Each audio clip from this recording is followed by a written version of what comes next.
Hey guys, how are we all? Welcome to AFC Game by Game. This is my review of Arsenal's rather unconvincing performance this afternoon against Eddie Howe's Bournemouth, the final score being 3-1.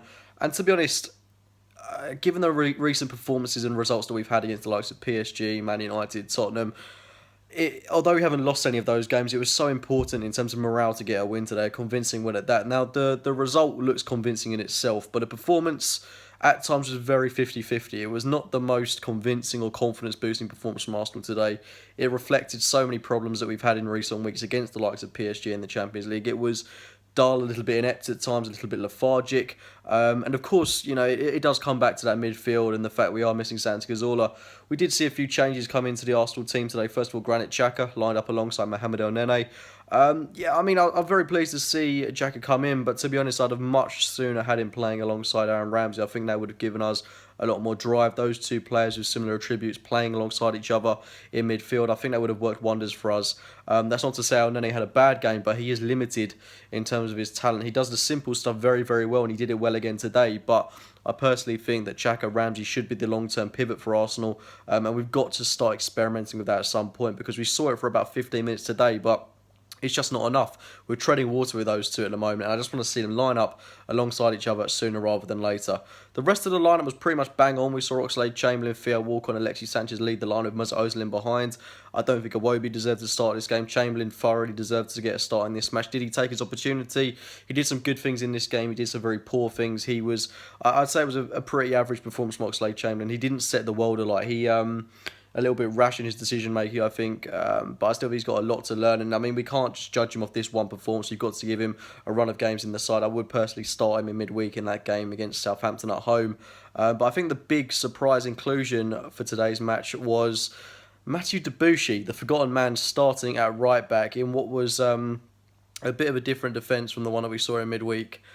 We saw Monreal come in back at left back. I thought he had a very good game, but getting into the penalty a little bit later, I don't think that was entirely his fault. But he came in, and Debuchy came in as well. And I was very surprised to see Cole Jenkinson completely omitted from the Arsenal team. Now I'm sure a lot of you know that I have quite a bit of affection and time for Cole Jenkinson. He's a player that, I certainly admire on a personal level. Do I think he's Arsenal's best player, and do I mean everything I say about him? Certainly not, but I was surprised in this instance to see him completely dejected from the Arsenal team and Mathieu Debuchy come in. And it really does say a lot when we're bringing in our, what you could regard as our most hated player at the moment for Cole Jenkinson. It really is telling of what his future may be at the club. Do I think he's Arsenal's long-term plan? No, I don't. Do I think Cole Jenkinson is good enough to constantly be coming in for Hector Bellerin if he does suffer a long-term injury? No, I don't. I don't trust him in that position. And I think that's why Arsene Wenger brought in Mathieu Debuchy for this game. Debuchy, for that opening 15 minutes, was actually very good. He linked up really well with Theo Walcott, but then as has been the story of Debuchy's career at Arsenal, got an injury 15 minutes in. Arsene Wenger said in his post-match conference that it does potentially look serious. We brought on Gabriel, who looked very shaky for the first 5-10 minutes playing out of position at right back, but he took the position really well. He took the reins in that right back role, and I thought he did very well for the time he was on the pitch. Defended well, got up whenever he could, was a bit secure, was a bit limited in what he could do, but I thought he had a good game nonetheless, and it was good to see Gabriel get some minutes in an Arsenal shirt. Bournemouth are always going to cause us problems. I mean, they've got players like King, Stanislas, Wilson that have got they've got bags of pace. They were going to try and catch us on the counter. But as I say, like for that opening 15 minutes, we were the only team in it. We had an abundance of chances to put this game to bed fairly early on. We should have won it in that opening 10-15. We were that scintillating to watch. We did get our first goal through Alexis Sanchez. It was awful. From the Bournemouth defender to play it across goal, a very short back pass to the keeper. If it was even a back pass, he just seemed to pass it into no man's land, but Alexis was onto that incredibly quickly and then slotted it past the goalkeeper to make it 1-0 to Arsenal. The lead didn't last too long though, because Callum Wilson was brought down, or so it looked like, by Nacho Monreal. It was complacent from Arsenal once again. We were quite comfortable in possession. We weren't allowing Bournemouth too many chances, but Callum Wilson got into a position where he could potentially go down for a penalty. He seemed to just jump into Nacho Monreal. I certainly don't think it was a penalty in my eyes, but the referee's given it. I believe it was Mike Jones that was a referee today, and he was absolutely appalling throughout the entirety of this match. Some of his decision making was so questionable.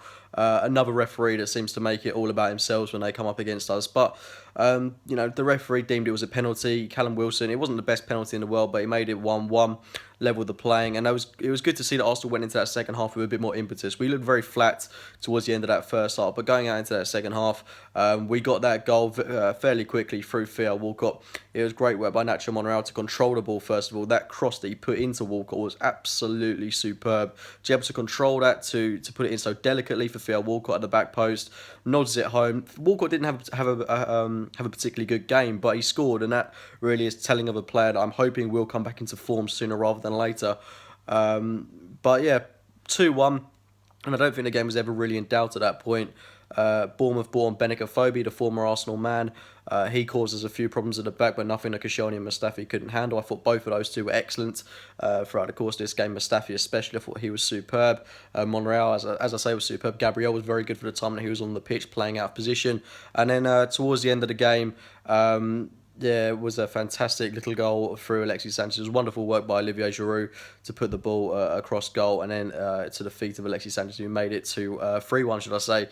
Great to have another impact sub like Olivier Giroud can come on, and if he's not scoring, getting the assists. Aaron Ramsey came on as well. I thought he played very well for the time that he was on the pitch. And if we can get into a position where we line Ramsey and Xhaka up alongside each other, I think that really will work well for us going into the near future. But we got a big game in midweek against Southampton in the quarterfinals of the EFL Cup. I do expect to see significant rotation, but the team was rotated quite heavily today. I think we saw a good use of the squad, and it's just exciting to see that we have got so many players at our disposal. But I am hopeful that Santi Cazorla will return sooner rather than later in an Arsenal shirt, but I do think we seriously are still missing him at this moment in time. After Southampton, away trip to West Ham United. I'm looking forward to playing at the London Stadium, to be honest. That's a ground that I've looked forward to going to this entire season. I really do think we can have a good game, a nice, open, expansive pitch against a West Ham side that haven't been in great form this season, saying that they did get a draw at Old Trafford, just like we did. So yeah, exciting times if we can get a few more wins on the bounce. But it's important we win in midweek, keeping the morale up. And yeah, that should just about do it for this video. Anyway, guys, please drop a like on this video if you have enjoyed it. Subscribe to AFC Game by Game. I will speak to you very soon.